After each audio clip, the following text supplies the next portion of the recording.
殺人之路。而家幾年之後出翻嚟，咁究竟呢個生活對呢個女人究竟有冇幫助？即係佢嘅工作係點啊？佢住喺邊度啊？佢點同佢個孫女相處啊？佢點樣面對個社會？其實呢啲都係一個問題。咁我哋今個禮拜成個禮拜去講一啲家庭嘅倫常慘案咧，其實都唔係一個純粹一個獨立家庭嘅問題。其實成個社會裏邊咧，我哋點樣反應，或者我個社會裏邊有冇啲因素導致到佢走上呢個殺人之路，其實都仲係有值得討論嘅地方。但係官民論點樣都好啦，件事已經過去咗啦，咁亦要負責嘅人亦都承擔咗佢嘅結果啦。咁我哋咧就喺呢一度咧就只係希望咧啲人係可以引呢個節目為戒，就唔好犯案啦。咁下星期見啦，拜拜。翁靜晶、何國良，危險人物。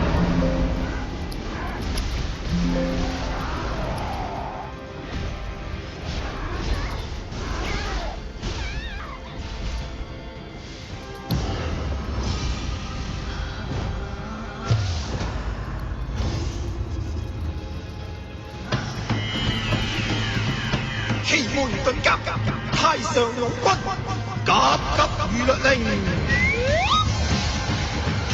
萬世巨星，星期三特別篇。銀河道士與雲海。